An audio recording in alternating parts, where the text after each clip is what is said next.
Astaghfirullah. Bismillahirrahmanirrahim. Assalamualaikum warahmatullahi wabarakatuh.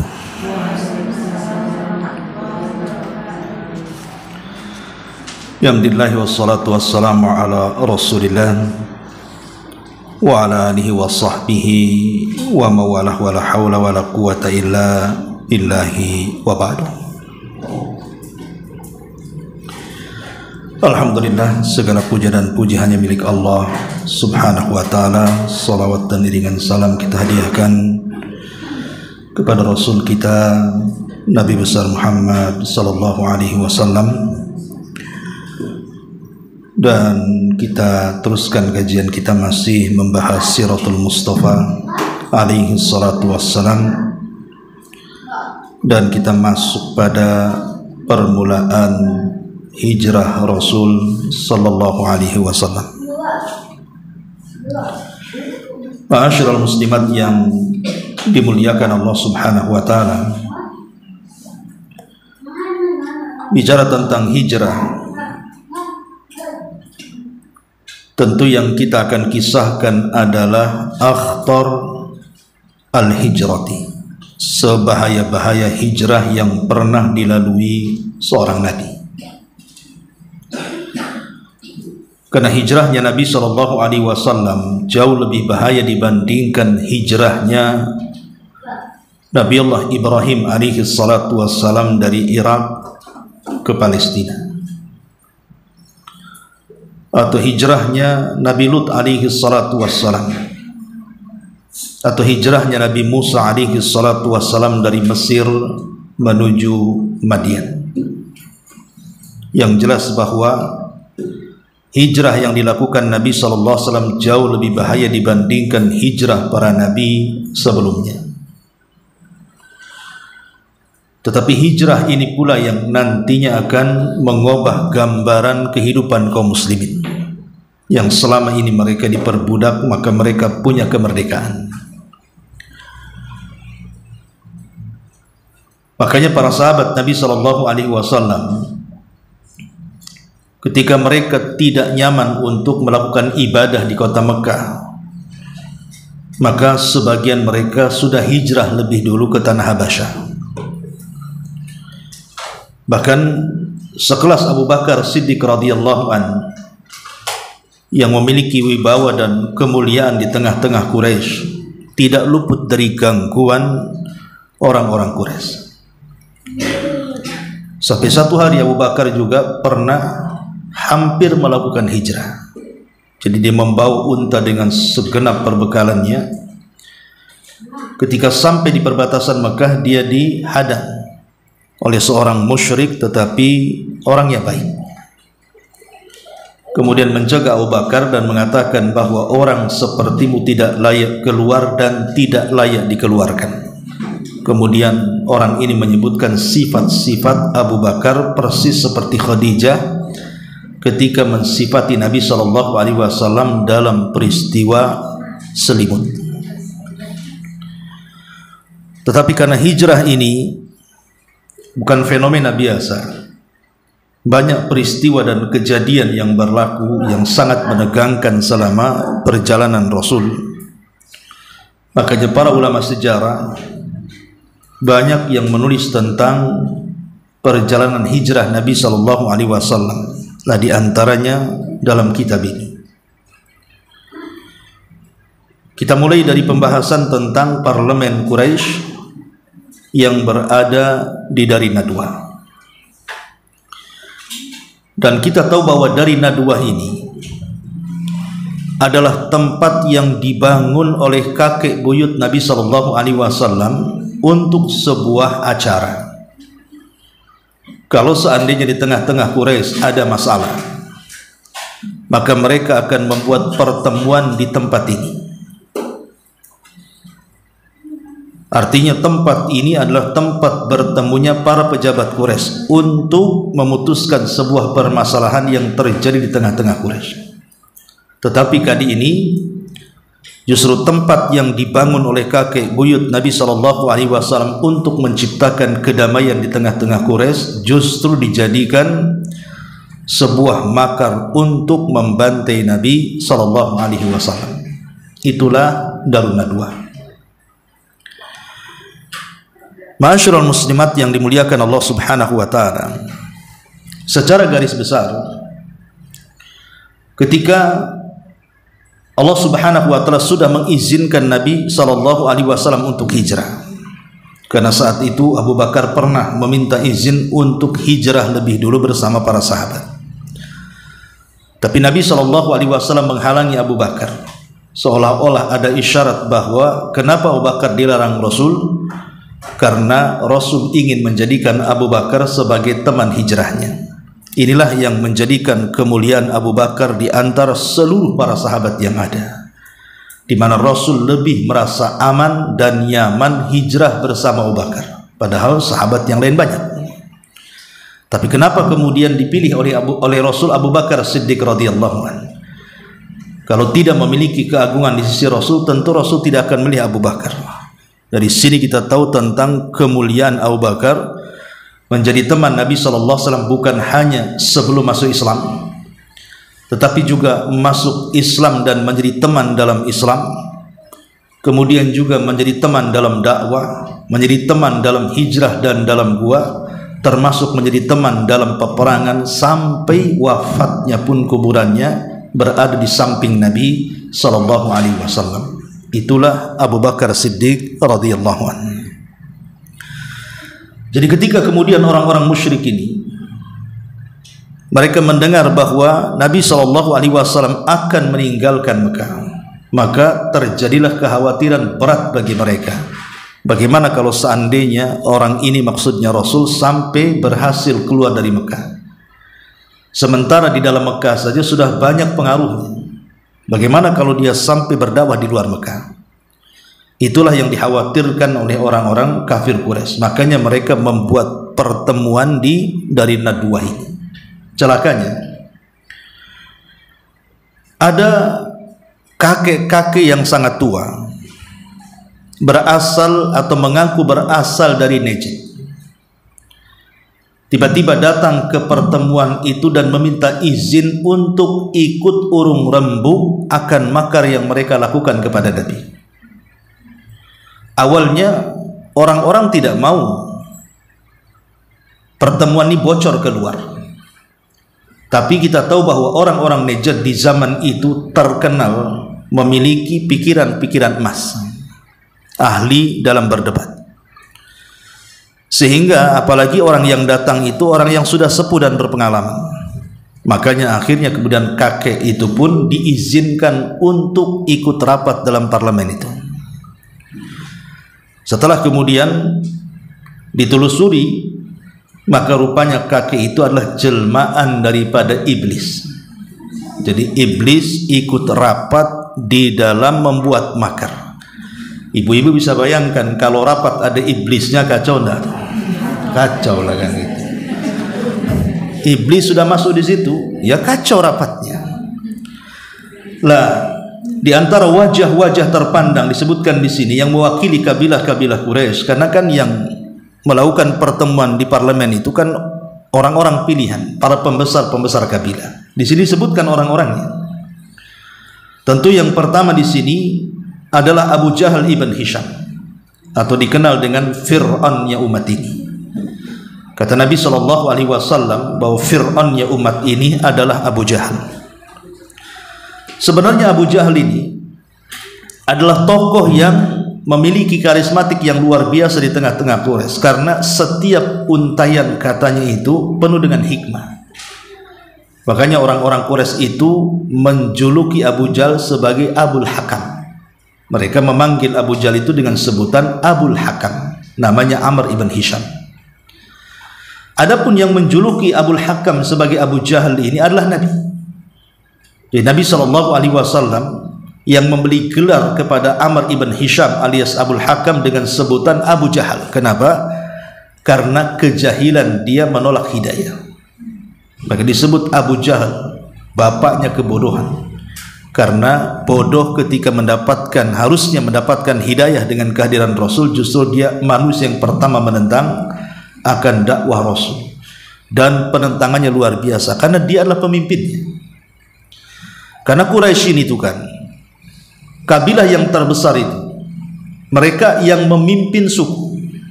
Sampai sekarang di Yaman juga sama. Jadi kabilah yang paling besar dialah yang akan memimpin negara. Lah Quraisy ini yang paling besar. Itu dua kabilah. Pertama kabilahnya Rasul, kabilah Abdi Manaf, ya. Kemudian yang kedua kabilahnya Abu Jahal, kabilahnya Bani Mahzum. Lah Quraisy ini biasanya dipimpin oleh dua kabilah. Boleh jadi keturunan dari kabilah Abdi Manaf. Maka di masa sebelum Abdul Muthalib meninggal dunia, maka dialah yang memimpin Quraisy. Tapi setelah kemudian Abdul Muthalib meninggal dunia, setelah terjadi pemilihan, rupanya Bani Mahzum terpilih untuk mewakili memimpin Quraisy. Terpilihlah Amr ibn Hisham atau Abul Hakam atau Abu Jahal menjadi pemimpin Quraisy. Karena dua kabilah ini bersaing mengambil hati orang-orang Quraisy supaya mereka menjadi pemimpin-pemimpin di antara mereka. Dan itu dilihat dari hiwar percakapan antara Abu Jahal dengan salah seorang rekannya. Ketika rekannya Abu Jahal ini bertanya kepada Abu Jahal tentang kehadiran Nabi. Jadi orang ini mengatakan, "Wahai Abu Jahal, jujurlah dengan kata-katamu. Apa pendapatmu tentang kehadiran Muhammad itu?" Maka Abu Jahal dengan penuh keyakinan dia membenarkan apa yang dibawa Rasul dan mengatakan, "Aku tidak pernah melihat dari mulut orang itu," maksudnya Rasulullah, "sebuah kedustaan." Artinya dari lubuk hati yang paling dalam Abu Jahal itu meyakini tentang kebenaran Islam, ya. Cuman masalahnya ketika rekannya mengatakan, "Kalau engkau meyakini tentang kebenaran Muhammad, kenapa engkau tidak mengikuti agamanya?" Disinilah tampak hasadnya Abu Jahal kepada Islam. Karena dia mengatakan sesungguhnya kabilah kami, kata Abu Jahal, Bani Mahzum, dengan kabilah Bani Abdi Manaf itu bersaing di dalam meraih kepemimpinan di tengah-tengah orang-orang Quraisy. Terkadang mereka yang menang, terkadang kami yang kalah. Terkadang kami yang menang, terkadang mereka yang kalah. Dan kami selalu bersaing dalam setiap aktivitas sosial mereka. Jadi kalau kabilah Bani Abdi Manaf membuat ya semacam bantuan pada fuqara wal masakin, maka mereka akan buat juga. Kalau mereka memberi makan jemaah haji, maka mereka akan buat juga, dan begitu seterusnya. Jadi mereka tidak mau kalah. Sampai pada waktunya tiba-tiba kabilah Bani Abdi Manaf mengatakan, "Lana nabi walastum nabi." Kami punya nabi, kalian tidak punya nabi. Abu Jahal mengatakan, "Kalau ini alasannya, kami tidak bisa membantah. Tidak mungkin kami katakan kami punya nabi, sementara itu bukan nabi." Dari situlah kalau kita sampai mengakui kenabian dari Bani Abdi Manaf, itu sama dengan meruntuhkan kabilah Bani Mahzum di tengah-tengah orang Quraisy. Maka sejak itu Abu Jahal tidak mengakui nabi sebagai nabi. Dari sini kita tahu bahwa hidayah yang menghalangi Abu Jahal masuk Islam itu karena hasad dan sombong dia. Inilah dua penyakit yang menghalang hidayah, sombong dan hasad, ya. Jadi Abu Jahal itu menjadi pemimpin dalam rapat parlemen Quraisy ini dari Bani Mahzum, kemudian juga disusul dengan Zubair ibn Mut'im. Lah Zubair ibn Mut'im ini belakangan masuk Islam. Ketika dia merasa bahwa kaum muslimin sudah menyakiti hati dan keluarganya dengan kematian kerabat-kerabatnya dan saudara-saudara dalam peperangan, terutama dalam perang Badar dan juga perang Uhud. Makanya kemudian Zubair ibn Mut'im ini berjanji untuk membunuh Nabi.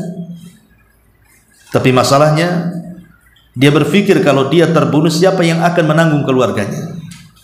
Maka para pembesar Quraisy pun sepakat kalau dia tidak berhasil membunuh Nabi alias dia yang terbunuh, maka keluarganya akan ditanggung. Makanya kemudian dengan pedenya dia berangkat dari Mekah menuju kota Madinah.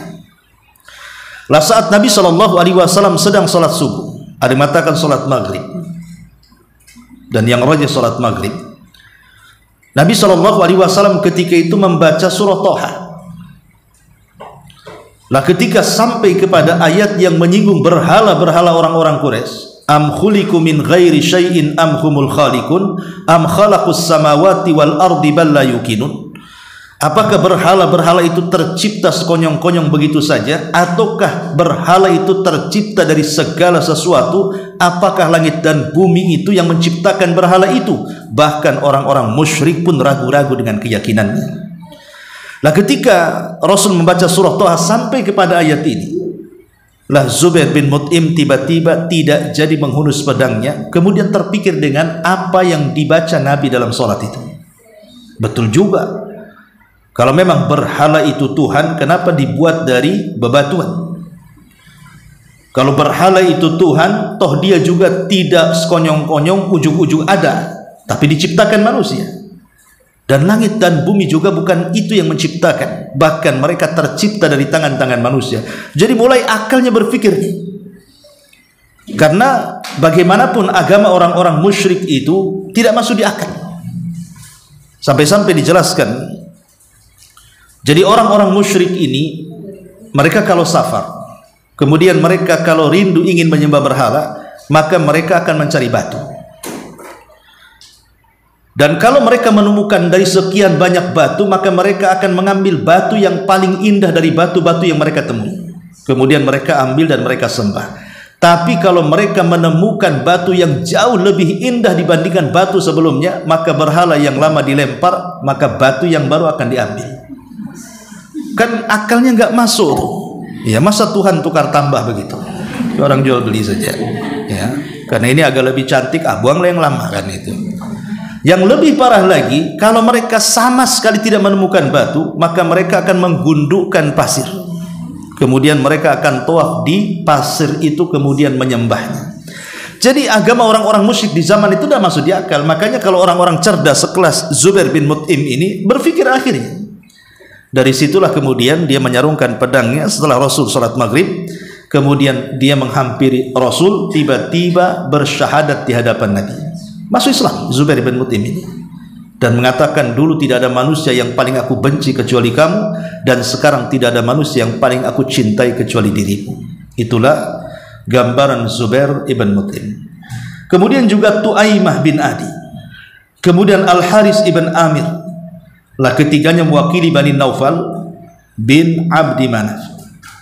Kemudian di sana ada Syaibah bin Rabi'ah, kemudian ada Utbah bin Rabi'ah, yang kelak dua orang ini akan melakukan mubarazah dalam perang Badar, adu tanding dengan tentara kaum muslimin, dan dimenangkan oleh Ali bin Abi Thalib, Ja'far bin Abi Thalib, dan seorang sahabat lainnya.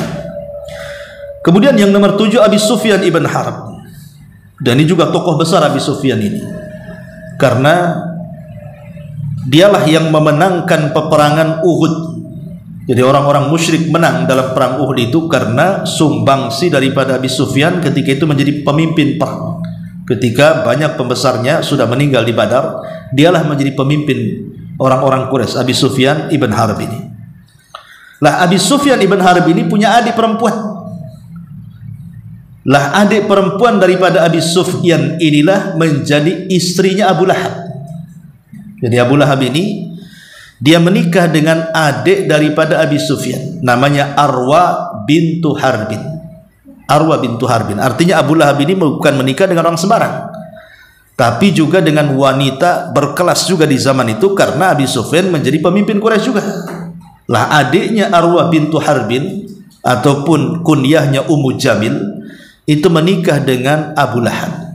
Celakanya dua-duanya memusuhi Nabi SAW, dan Al-Quran membahasakan bukan sebagai istri tapi sebagai wanitanya Abu Lahab.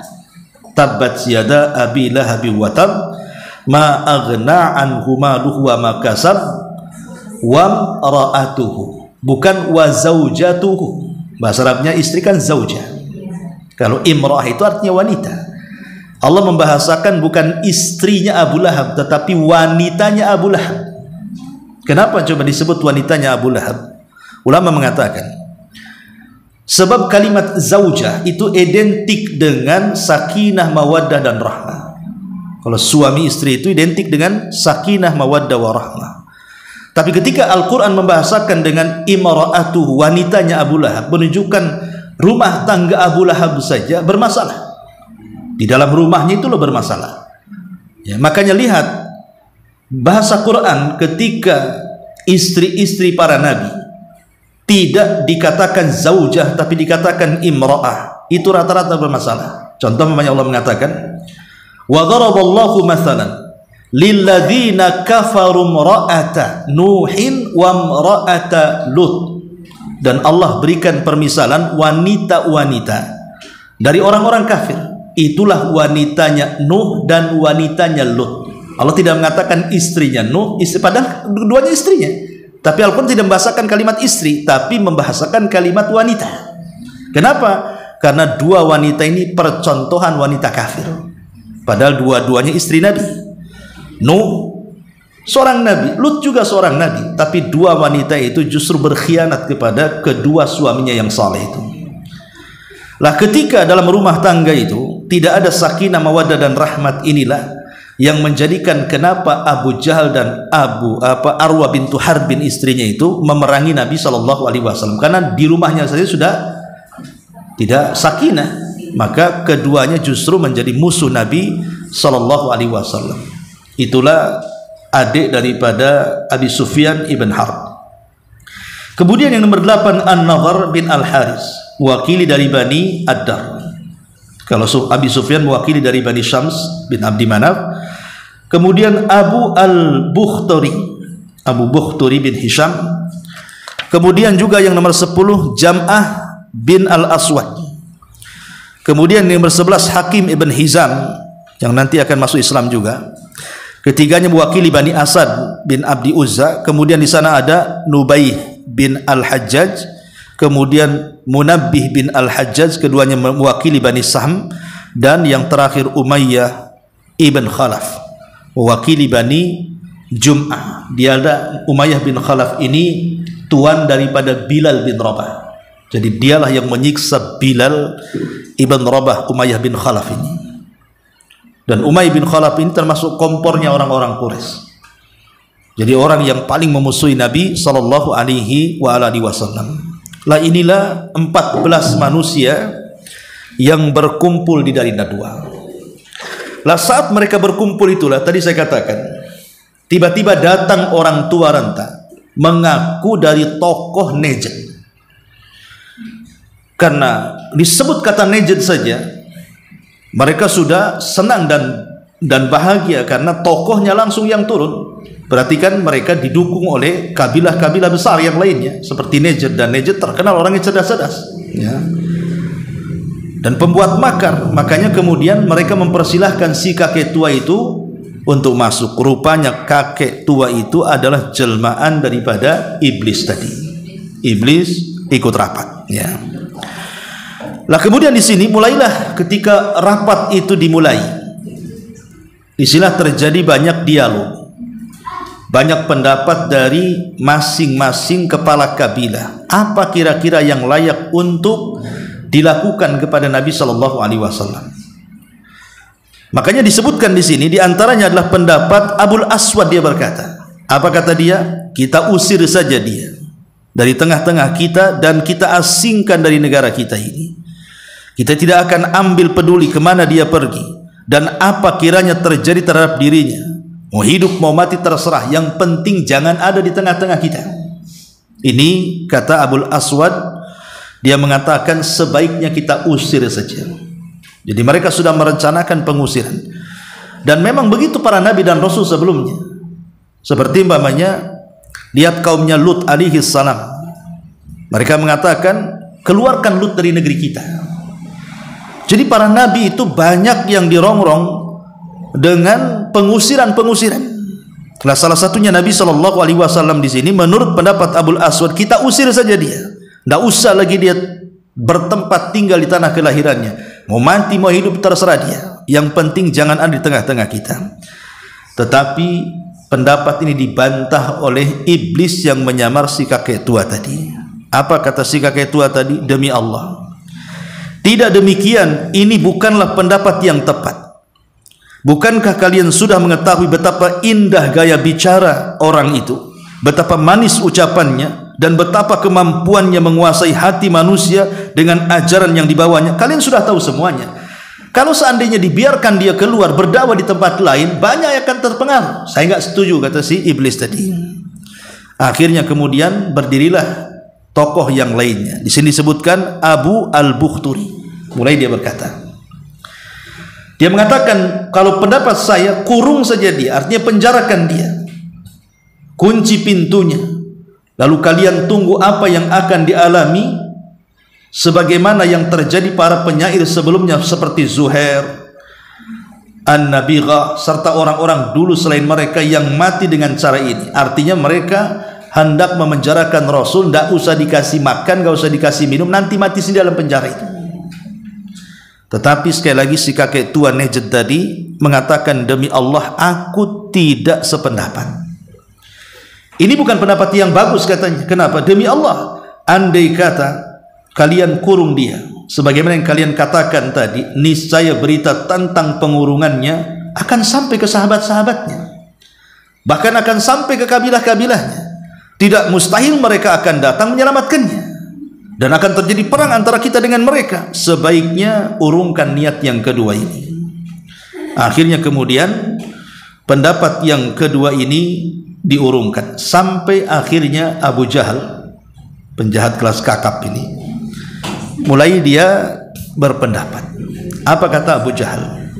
Aku berpendapat bahwa kita harus memilih dari setiap kabilah seorang pemuda yang gagah berani dan bernasab baik sebagai perantara kita.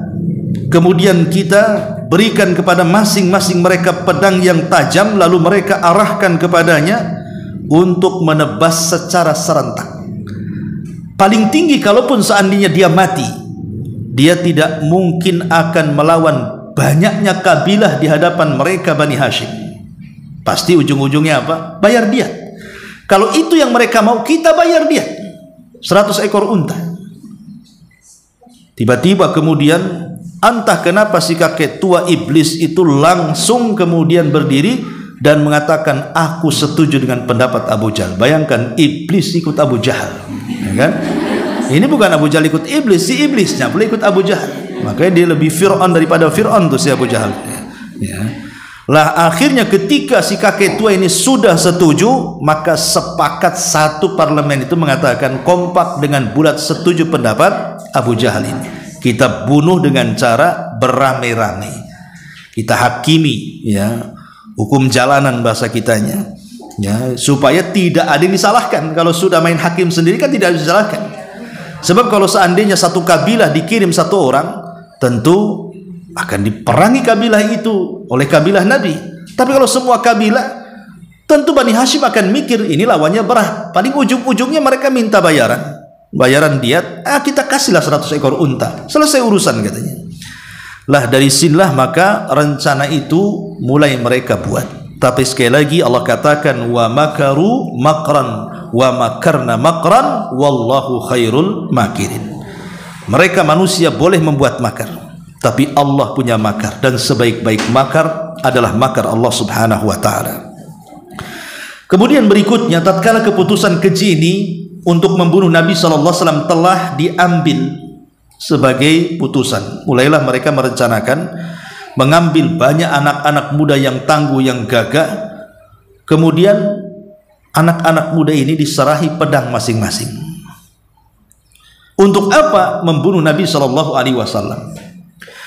Lah tentu rencana mereka, karena mereka merencanakan sebuah kejahatan kepada nabinya, tentu Allah subhanahu wa ta'ala tidak akan membiarkan nabinya celaka.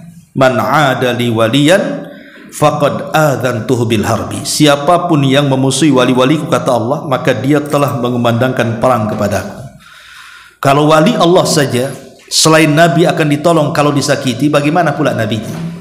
Makanya Allah subhanahu wa ta'ala ketika itu mengirim Jibril untuk memberitakan tentang makar mereka. Maka turunlah surah Al-Anfal, wa idh yamkuru bikal ladzina kafaru liyuthbituka aw yaqtuluka au yukhrijuka wa yamkuruna wa yamkurullah wallahu khairul makirin. Turun surah Al-Anfal di sini. Dan ingatlah ketika mereka membuat makar dalam parlemen itu. Mereka hendak mengusirmu, mereka hendak membunuhmu, mereka hendak memenjarakanmu, dan mereka membuat makar ini dan itu, tetapi Allah sebaik-baik makar. Jadi Nabi SAW sudah tahu rencana itu dari Jibril alaihi salam. Makanya siang-siang bolong yang orang Arab tidak biasa keluar, karena panas yang menyengat kulit-kulit di masa itu. Jarang ada orang Arab itu keluar di waktu zuhur, saking panasnya. Kecuali orang yang genting ada masalah saja mereka keluar itu. Makanya Nabi SAW langsung keluar di waktu manusia jarang keluar, dan menunjukkan ada sesuatu tuh, karena keluar di saat manusia tidak pernah keluar di jam-jam itu. Rupanya Nabi SAW menemui siapa? Menemui Abu Bakar Siddiq radhiyallahu anhu. Ya, kagetlah Abu Bakar, kenapa di siang hari bolong Rasul datang? Dan ketika Nabi SAW sudah berhadapan dengan Abu Bakar, kan di ruangan itu ada dua putri Abu Bakar, Asma dan Aisyah. Maka Rasul mengatakan, wahai Abu Bakar, sebaiknya kedua putrimu suruh pergi, karena saya ingin bicara empat mata, ini genting dan sangat penting. Tapi Abu Bakar memastikan Rasul, karena ketika itu kan belum menikah dengan Aisyah. Ya, Aisyah masih kecil, Asma juga masih kecil. Dan Asma itu waktu itu sudah menikah dengan Zubair dan sedang hamil. Ya. Jadi Abu Bakar mengatakan kepada Nabi SAW, jangan khawatir dengan kedua putriku ini, mereka bisa dipercaya, bicaralah. Maka Nabi SAW langsung mengatakan kepada Abu Bakar, ya Aba Bakrin, innallaha qad adzina li bil hijrah. Wahai Abu Bakar, barusan Allah sudah memberikan instruksi kepadaku, aku sudah diizinkan hijrah. Ketika mendengar ucapan itu, tiba-tiba kemudian Abu Bakar Siddiq menawarkan dirinya dan mengatakan, as-suhbatu suhbatu ya Rasulullah. Rasul, izinkan aku menemanimu, boleh? Maka Rasul mengatakan, as-suhbatu suhbatu ya Aba Bakrin. Baik, engkau akan menjadi temanku dalam hijrah. Ketika itulah tiba-tiba Abu Bakar menangis saking bahagianya. Padahal dia tahu ini bukan hijrah biasa. Ini hijrah menyerahkan nyawa. Ini sebahaya-bahaya hijrah. Tapi karena hijrah bersama Rasul, itulah menjadikan semua ketakutan Abu Bakar berubah menjadi sebuah kebahagiaan. Kata Aisyah ketika memandang ayahnya, dia mengatakan, demi Allah, aku tidak pernah melihat ada orang bahagia bisa menangis kecuali ketika aku melihat ayahku. Dan ada orang yang saking bahagianya menangis, kan ada. Ya, umpamanya ibu nih sudah lama nggak ketemu anaknya, tahu-tahu di prank pula sama anaknya, datang tiba-tiba kan, itu kan kayak di konten-konten YouTube itu kan, itu kan sampai nangis orang tuanya. Nangis kenapa? Kan bahagia kan. Jadi bukan mustahil orang bahagia itu bisa menangis. Nah, seperti Abu Bakar Siddiq di sini. Jadi bagaimana dia bahagianya ketika mendengar bahwa dia akan dijadikan teman Rasul di dalam sebahaya-bahaya hijrah ini. Nah, setelah kemudian Nabi SAW merencanakan dengan Abu Bakar dengan sangat matang tentang siapa nanti yang akan menjadi penunjuk jalan, macam mana siasat perjalanannya, pokoknya betul-betul dengan rapi. Dan inilah sebagai dalil tentang apa? Pentingnya akhdhu bil asbab. Sebuah rencana yang besar itu harus direncanakan secara matang, itu maksudnya. Ya. Jadi keberhasilan sebuah cita-cita itu karena direncanakan dengan matang. Kita tahu bahwa hijrah ini tujuan yang sangat mulia. Tujuan yang sangat-sangat mulia akan mengubah semua wajah kaum muslimin. Bahkan kelak setelah hijrah akan mendirikan daulah besar yang dari situ akan menyebar Islam ke seantero dunia. Ini kan tujuan yang matang, yang mulia. Maka tujuan yang mulia ini ada pengorbanan. Makanya Nabi SAW berusaha untuk mematangkan macam mana caranya menghindari kejaran orang-orang Quraisy itu. Makanya kita pun kalau punya cita-cita ataupun ada hal yang ingin kita capai, maka pikirkan cara tempuhnya dengan sematang-matangnya supaya jangan salah di jalan. Lah disitulah Nabi SAW melibatkan semua keluarga Abu Bakar, seolah-olah hijrah ini pahalanya hanya milik keluarga Abu Bakar, karena tidak ada keluarga lain yang terlibat masalahnya. Jadi yang terlibat dalam hijrah itu semua keluarga Abu Bakar kecuali satu yang di luar keluarga Abu Bakar. Siapa? Ali. Ya, selain Ali, semua keluarga Abu Bakar. Pertama yang terlibat di situ adalah Asma bintu Abi Bakar, suami daripada Zubair, istri daripada Zubair ibn Awwam. Zubair ibn Awwam menikah dengan Asma, lahirlah Abdullah ibn Zubair. Itulah bayi yang pertama lahir pasca hijrah dari kalangan muhajirin, dari kalangan orang Ansar, Nuaim ibn Bashir. Lah, Asma ini diberikan tugas oleh ayahnya untuk mengantar makanan selama 3 hari berturut-turut. Makanya Asma disebut wanita dzu niqataini, pemilik 2 kantong.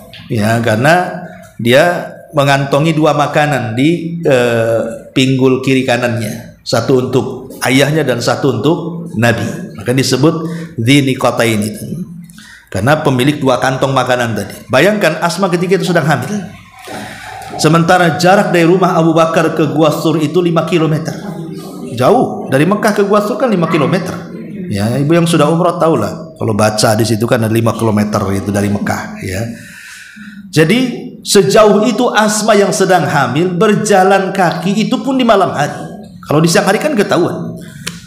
Betapa perjuangan seorang wanita namanya Asma binti Abi Bakar ini luar biasa, karena lagi hamil, kemudian di malam hari, dan kalau sampai ketahuan, tahulah risikonya. Berarti dari sini kita tahu bahwa dalam hijrah juga terlibat kaum wanita di sini. Terlibat Asma binti Abi Bakar. Kemudian yang kedua dari keluarga Abu Bakar yang terlibat adalah Abdullah ibnu Abi Bakar. Abdullah ibn Abi Bakar juga terlibat sebagai informan. Jadi apapun gerak-gerik orang-orang Quraisy, maka dia harus segera menghabarkan kepada Rasul dan Abu Bakar yang sedang sembunyi itu. Dan itu sangat berat sekali, karena makanya kalau lihat intel-intel kepolisian itu kan mukanya aja nggak nampak gitu ya. Ada yang gondrong, ada yang pura-pura jadi jual cendol kan gitu ya, macam-macam, kayak orang gila. Namanya intel, ya harus orang jangan tahu dia intel lah kan itu. Kan berat tugas intel itu. Nah, jadi itulah tugasnya Abdullah ibn Abi Bakar menjadi intel, supaya selama 3 hari bersembunyi itu, bagaimana habar-habar yang terjadi dari pencarian orang-orang Quraisy kepada Nabi itu Rasul harus tahu, supaya sebelum mereka bergerak, mereka sudah bergerak duluan. Ya, itulah fungsinya intel. Kemudian juga yang ketiga, budaknya Abu Bakar yang dimerdekakan namanya Abdullah ibn Fuhairah. Abdullah ibn Fuhairah ini ditugaskan oleh Abu Bakar untuk menggembala kambing. Jadi kambing-kambingnya dibawa semua tuh. Kita tahu orang Arab kalau memelihara kambing bukan ratusan, ribuan kambing itu ya. Kalau 100 saja masih miskin. Kalau kita sudah jadi juragan kambing di sini. Kalau di sana masih miskin lah, ribuan kambingnya. Karena memang kambing di zaman itu menjadi makanan pokok. Ya. Jadi orang Mekah itu makanan pokoknya daging kambing. Kalau Madinah makanan pokoknya gandum dan kurma. Ya, makanya kenapa kemudian Mekah itu diberkahi dagingnya, sementara Madinah itu diberkahi kurmanya. Adapun pemberkahan kepada daging kambing itu berkat doa Ibrahim kepada Mekah, dan keberkahan kurma ajwa, kurma Madinah itu berkat doa Nabi SAW kepada kota Madinah. Jadi yang satu didoakan Ibrahim, yang satu didoakan Nabi. Ya, jadi makanya 2 kota itu menjadi 2 kota haram. Yang satu dimuliakan dengan doanya Ibrahim, yang satu dimuliakan dengan doanya Nabi kita Muhammad SAW. Tapi khusus kambing Mekah, ya, jangan dikiaskan dengan kambing-kambing yang dipelihara di Tamiang sini. Itu beda, Bu. Gitu. Ibu kalau umroh, ya kan, makan daging kambing di sana, insya Allah beda. Ya, beda, tidak akan menimbulkan penyakit. Padahal orang Arab itu makan kambing hampir setiap hari, ya. Kalau nggak ketemu kambing malas orang Arab itu makan. Ya, kalau kita kan di sini justru takut ya kalau ketemu kambing. Ya, apalagi usia-usia ibu sudah di atas 40-50 kan. Kalau disodorin sate saja pagi-pagi paling diambil 1 tusuk. Sebab kalau diambil siang 10 tusuk, sore 10 tusuk, malam 10 tusuk, kena tusuk nanti semuanya. Ya gimana coba? Kambing-kambing di sini nggak sehat masalahnya. Ya.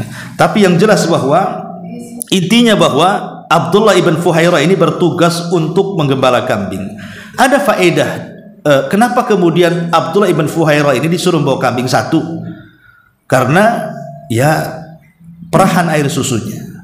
Karena susu kambing itu kan memang bagus untuk kesehatan, ya kan? Kemudian yang kedua, untuk menghilangkan jejak kaki. Sebab kalau Nabi SAW dan Abu Bakar berjalan nih, ya, di padang pasir otomatis ada bekas langkah kaki. Sehingga kalau mereka berjalan di depan, nanti bekas langkah kaki Rasul dan Abu Bakar akan dihapus dengan kaki-kaki kambing itu. Ini kan kecerdasan, ya kan? Jadi mereka tidak bisa lagi, tanda-tandanya sudah hilang di situ. Nggak ada Nabi, nggak ada Abu Bakar, semua kaki kambing. Nggak ada di sini kan itu. Jadi itulah kenapa kemudian Abdullah ibn Fuhairah bertugas seperti itu selama perjalanan hijrah itu, untuk menghilangkan jejak-jejak bekas-bekas kaki yang dilalui Nabi dan juga Abu Bakar Siddiq radhiyallahu anhu. Kemudian juga ini diantara yang berkaitan dengan keluarga Abu Bakar, putrinya Asma, kemudian putranya Abdullah, kemudian mantan budak yang dimerdekakan Abdullah ibn Fuhairah. Dan Abu Bakar pun punya kawan sebagai penunjuk jalan. Ada yang mengatakan dia Yahudi, ada yang mengatakan dia musyrik. Namanya Abdullah ibn Uraikid. Lah Abdullah ibn Uraikid inilah yang menjadi penunjuk jalan saat hijrah. Dan dia punya kepiawaian, tahu arah yang singkat ke Madinah dan arah yang jauh ke Madinah, atau arah yang aman ke Madinah yang tidak pernah dilalui manusia. Dan itu juga kecerdasan Abu Bakar, tidak sekedar mengambil penduduk jalan itu orang yang tidak tahu jalan, tapi betul-betul yang tahu jalan. Dan anehnya Allah Subhanahu wa taala memang berikan amanah yang kuat kepada Abdullah ibn Uraikid, walaupun dia musyrik atau mungkin namanya dia Yahudi, tapi dia tidak tergiur dengan hadiah yang ditawarkan oleh Abu Jahal. Bayangkan Abu Jahal menawarkan setiap kepala 100 ekor unta. Jadi kalau mendapatkan 2 kepala Rasul dan Abu Bakar berarti 200 ekor unta. Dan unta itu adalah binatang yang menunjukkan kekayaan di masa itu. Yang banyak untanya berarti dia kaya.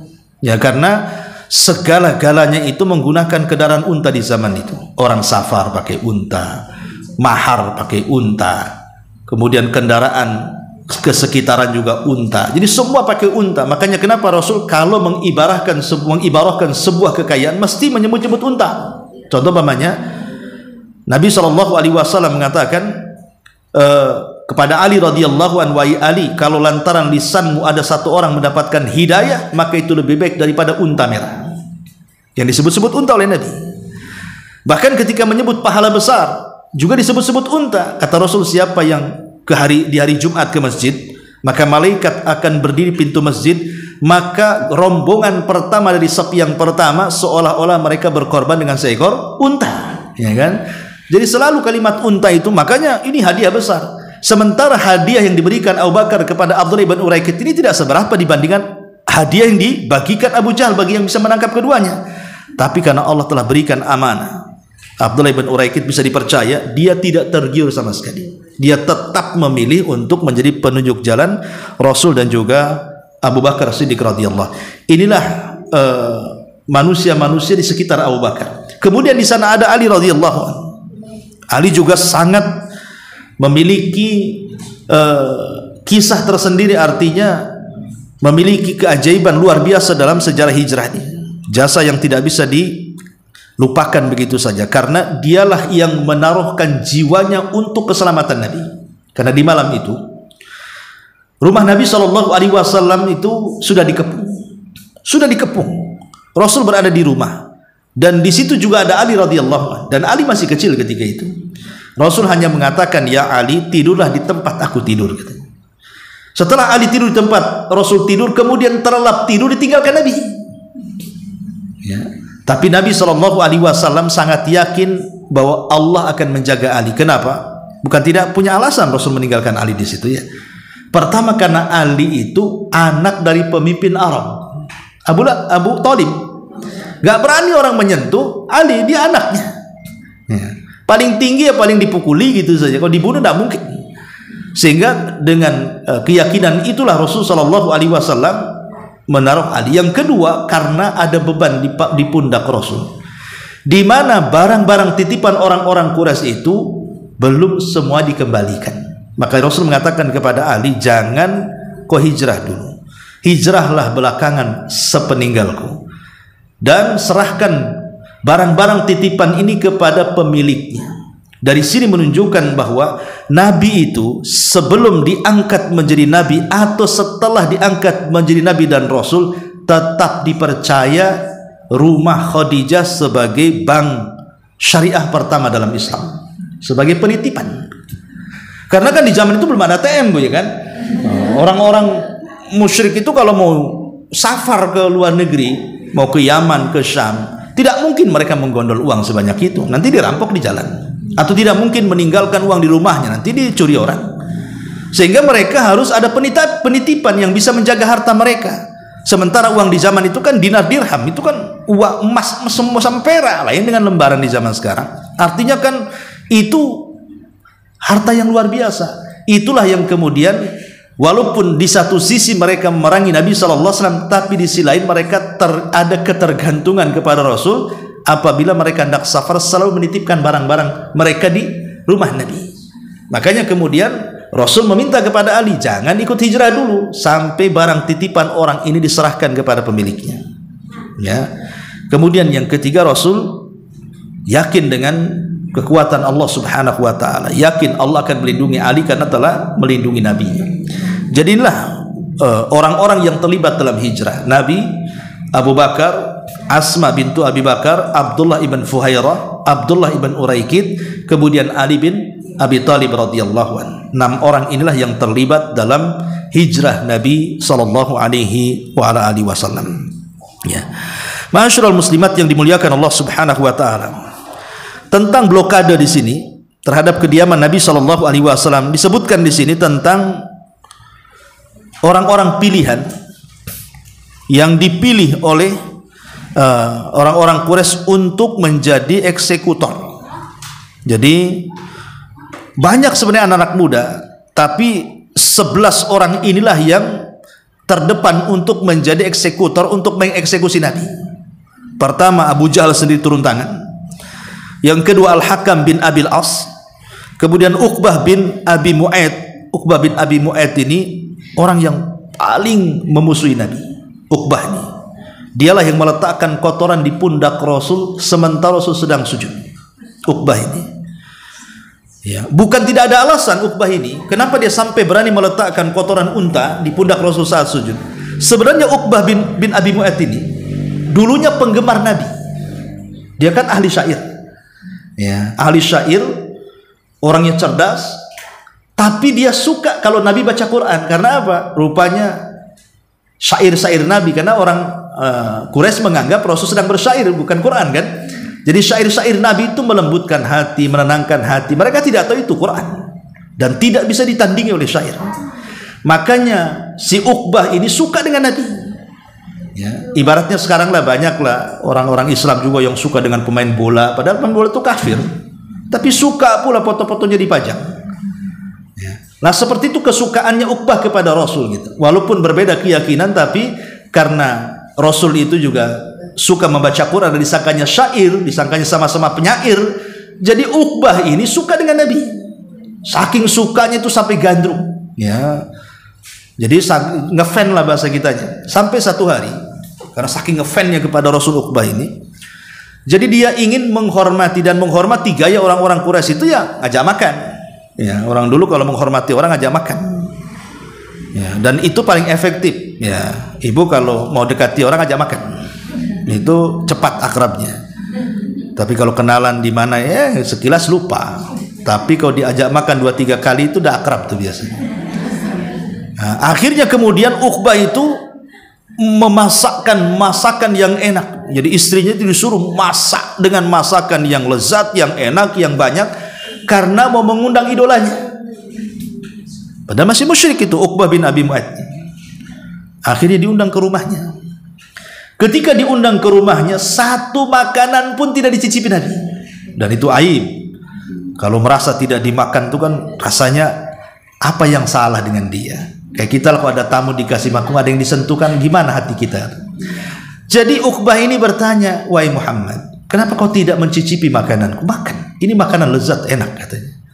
Kata Nabi SAW, tidak, aku tidak akan menyentuh makanan orang musyrik katanya. Kalau kau ingin ku sentuh makananmu, bersyahadatlah, masuklah ke agamaku katanya. Jadi syaratnya Rasul akan menyentuh makanan kalau si Uqbah ini mengucapkan 2 kalimat syahadat. Ya. Rupanya karena dia sudah kalap, ya, daripada kemudian dia terhina karena tidak ada yang disentuh makanannya, terpaksa dia mengucapkan 2 kalimat syahadat. Bukan karena masuk Islam, tidak, supaya Nabi mau makan gitu saja, mengucapkan 2 kalimat syahadat. Tapi kan Islam lihat dohir. Kalau dia sudah mengucapkan kalimat syahadat, dia sudah masuk Islam berarti kan gitu. Islam kan gak lihat batin. Lah keislaman Uqbah bin Abi Mu'ayth inilah tersebar sampai ke teman akrab dia, ke temannya, ya, namanya Umayyah ibn Khalaf tadi. Umayyah bin Khalaf itu yang disebut tadi sebagai tuan daripada Bilal itu. Itu teman akrabnya. Uqbah dan Umayyah itu teman akrab, ya. Jadi Umayyah ini ketika mendengar temannya si Uqbah ini masuk Islam, dia datang ke rumahnya, dimakinya habis. Kenapa kau mengucapkan kalimat itu? Tapi Uqbah mengelak dan mengatakan, tidak, aku tidak bermaksud masuk ke agama Muhammad. Saya mengucapkan kalimat itu supaya dia mau makan gitu. Tapi Umayyah tidak percaya. Walaupun Uqbah ini dengan berbagai macam alasan tetap tidak dipercaya. Sedihlah Uqbah ini. Sebab kalau harus memilih, dia memilih Umayyah. Itulah bahayanya perkawanan, Ibu ya. Bahayanya perkawanan itu di sini. Sudah jelas-jelas Nabi orang baik, dia tidak suka karena memang perkawanan. Makanya dalam Islam itu soal perkawanan sangat-sangat dibahas gitu. Karena agama seseorang juga ditentukan kawannya. Akhirnya kemudian Uqbah sampai merengek, bagaimana caranya supaya aku masih ikut gengmu lah bahasanya gitu ya. Jadi akhirnya Umayyah mensyaratkan, boleh kamu masih ikut menjadi teman-teman kami, syaratnya cuma satu, hinakan si Muhammad. Nah, disinilah ketika itu pula bukti tanda kesetia kawanan Uqbah dengan Umayyah inilah, makanya dia berani sampai meletakkan kotoran di pundak Nabi supaya membuktikan kesetia kawanan.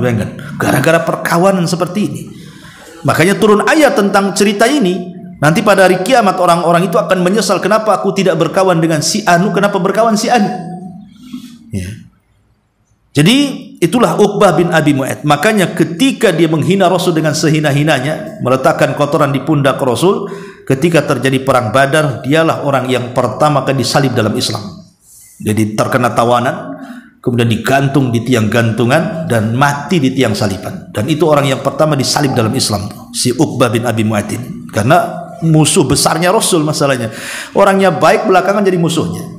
Kemudian juga di antara eksekutornya adalah An-Nadhr bin Al-Haris, Umayyah ibn Khalaf, Jam'ah bin Al-Aswad, Tuaimah bin Adi, dan Abu Lahab. Bayangkan, pamannya sendiri ikut terlibat, si Abu Lahab ini. Kemudian Ubay ibn Khalaf, kemudian Nubaih ibn Al-Hajjaj, dan Munabbih bin Al-Hajjaj, saudaranya. Jadi 11 orang inilah yang kepala-kepala yang akan menjadi eksekutor untuk mengeksekusi Nabi. Jadi malam itu orang-orang ini dan yang lain itu bergerak menuju rumah Nabi SAW. Tapi sesampainya di rumah Nabi, rumah itu tertutup dan mereka mengira Rasul sedang tidur. Ingat, sejahat-jahatnya orang-orang jahiliyah, mereka tidak mau membunuh orang yang sedang tidur. Itu aib bagi mereka. Ya, jadi ada aturan juga perang itu. Jadi mereka walaupun mereka jelas-jelas ingin bunuh Nabi, tapi aib bagi mereka itu kalau ujug-ujug mendobrak rumah, tiba-tiba membunuh orang yang sedang tidur. Makanya karena itu sebuah aturan perang mereka menunggu di luar. Sambil si Abu Jahal ini bersyair mengejek-ngejek Rasul supaya kepancing agar keluar. Diteriak-teriak aja di luar rumah tuh. Ya. Supaya Rasul kepancing gitu ya.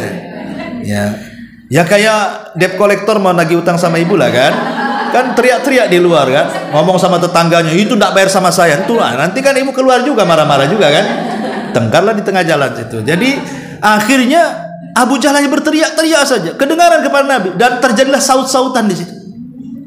Ya, jadi Abu Jahal mengeluarkan syairnya, Rasul pun mengeluarkan syairnya. Jadi saut-sautan syair dalam rumah.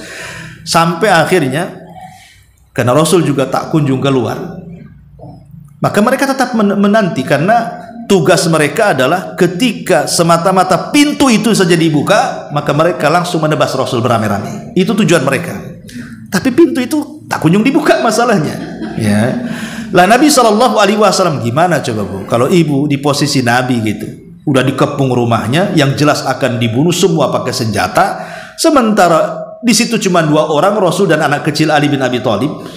Maka yang disebut sebahaya-bahaya hijrah di sini, karena itu saja sudah dikepung rumahnya. Kalau bukan karena pertolongan Allah Azza wa Jalla, mungkin selamat Nabi di sini. Karena yang ngepung orang ramai di situ, dan mereka para pembesar Quraisy, dan sepakat semua kabilah untuk menyerang beramai-ramai. Tetapi kuasa Allah Subhanahu wa taala berlaku di sini. Ada mukjizat, ya. Di mana Allah Subhanahu wa taala menurunkan ayat Al-Quran yang diperintahkan Rasul untuk membacanya. Awal-awal surah Yasin, Allah turunkan awal-awal surah Yasin dari ayat 1 sampai 9. Rasul membaca Yasin wal Qur'anil Hakim sampai kepada wa ja'alna min baini aydihim syaddan wa min khalfihim syaddan fa aghshaynahum fahum la yubsirun. Dan kami adakan di hadapan mereka dinding, dan di belakang mereka dinding, dan kami tutup mata mereka sehingga mereka tidak melihat. Terjadi khilaf para ulama sejarah, ya. Ada yang mengatakan bahwa ketika Nabi SAW membaca surah Yasin ayat 1 sampai 9 ini, Rasul mengepal pasir, ya. Sambil membaca ayat ini, Rasul menebar pasir ke atas. Tiba-tiba setelah pasir ditebar oleh Rasul, datang angin. Dan angin ini yang membawa pasir-pasir sehingga masuk ke mata-mata orang-orang Quraisy yang sedang mengepung rumah itu. Terjadi keajaiban, semata-mata pasir menempel di matanya, langsung terasa kantuk dan tidur. Keajaibannya, ya.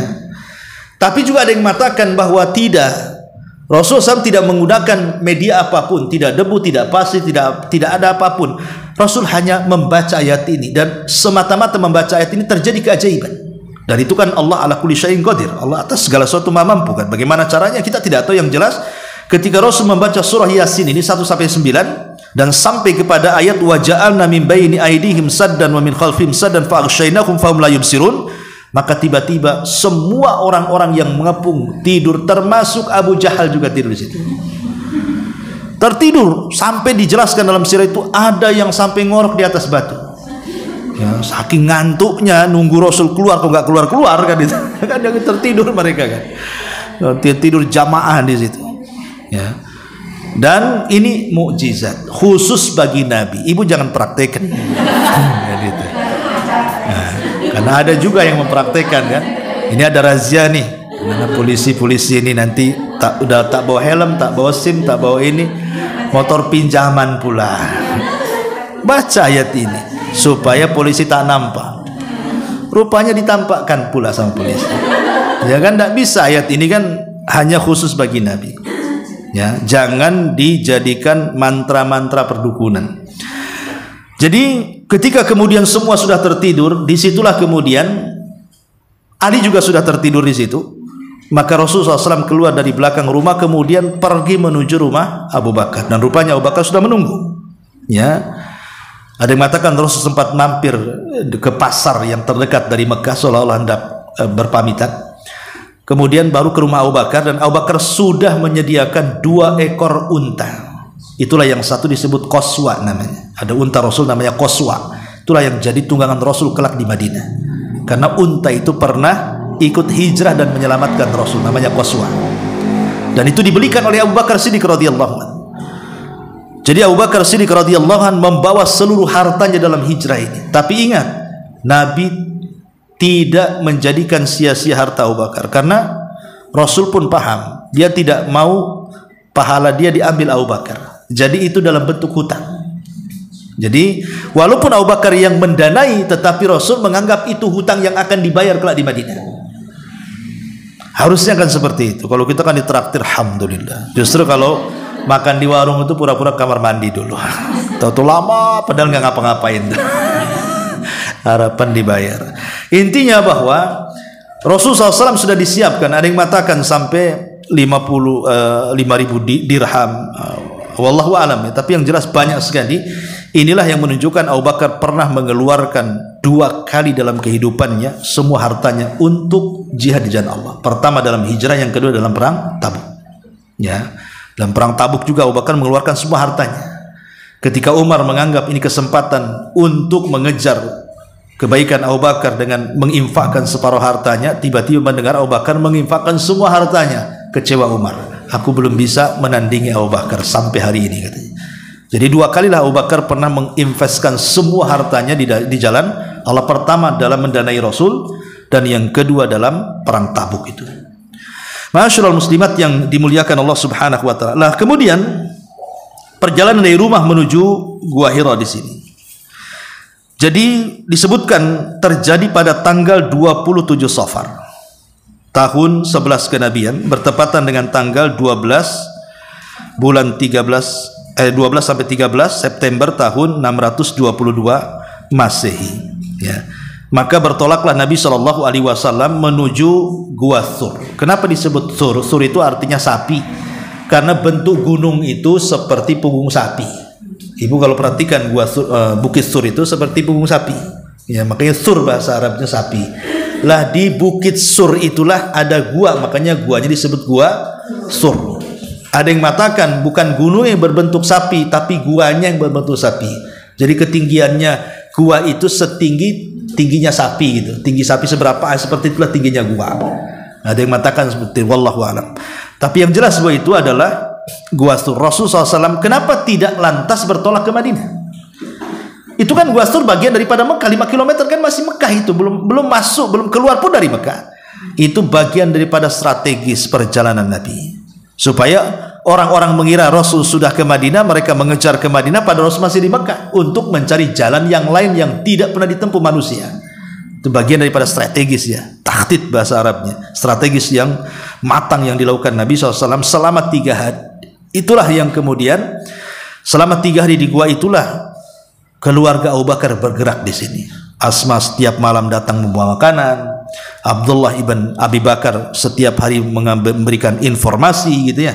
Termasuk Abdullah ibn Fuhairah juga memberikan sinyal berada di bawah gua sambil menggembala kambing. Jadi kalau ada musuh dia akan membuat sinyal-sinyal tertentu gitu dan menghapus jejak langkah Rasul.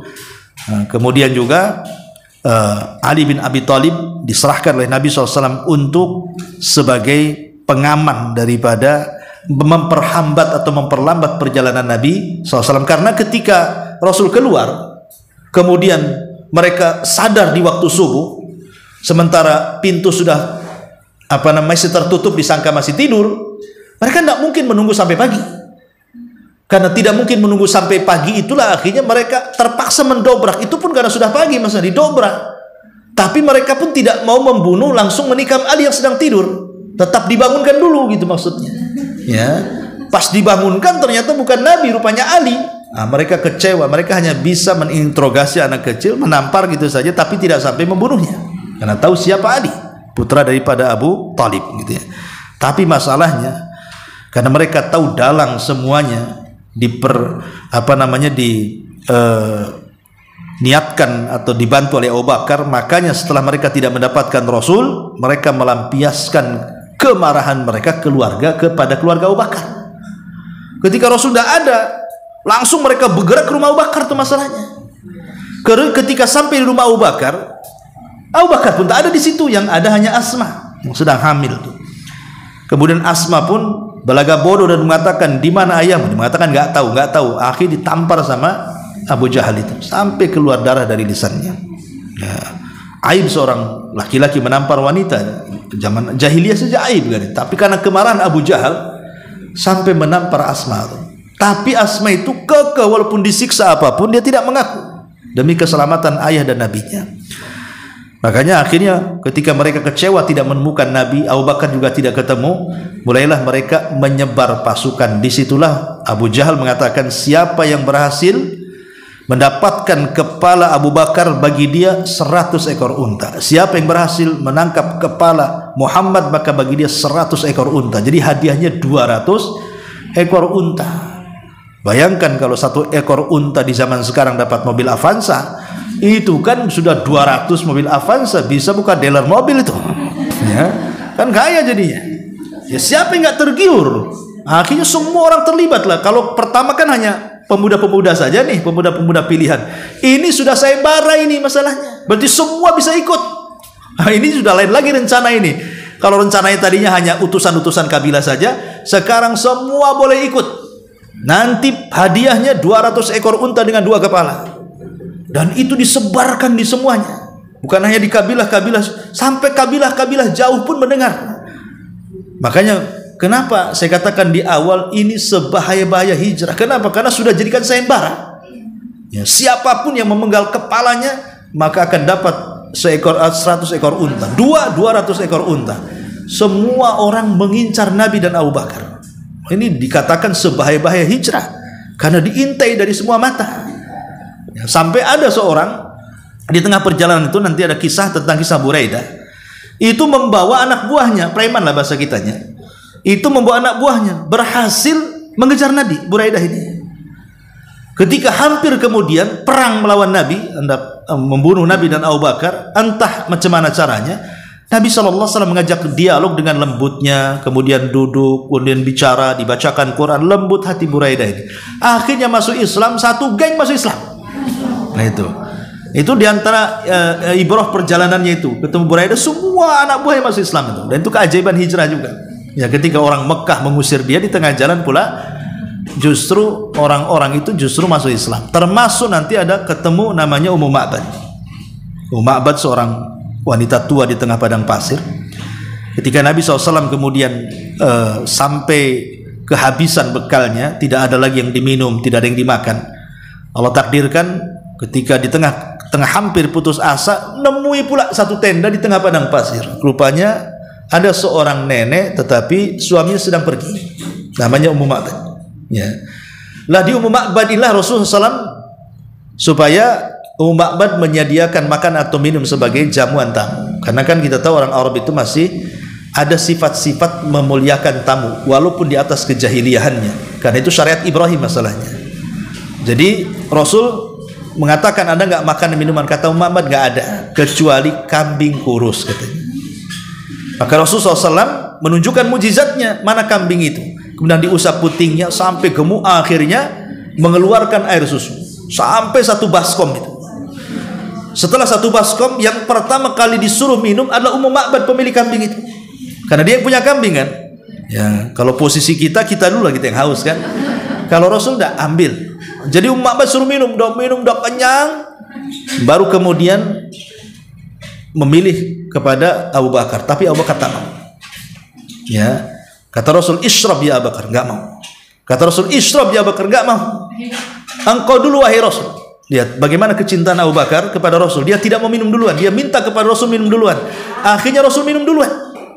Subhanallah, kata Abu Bakar, walamma ra'aitun nabiyya sallallahu alaihi wasallam yashrab thumma yashrab hatta rawaituhu, kata Abu Bakar.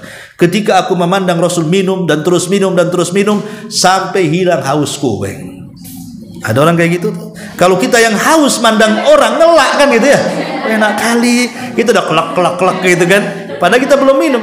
Tapi Abu Bakar terbalik, ketika aku melihat Rasul minum, hausku hilang katanya, minum pun belum dia. Lah ini kan keajaiban namanya. Baru setelah itu Abu Bakar, dan sisanya diberikan kepada Ummu Ma'bad. Lah dari situlah kemudian ketika Rasul pergi, suaminya datang, kaget kok banyak air susu di bejana itu.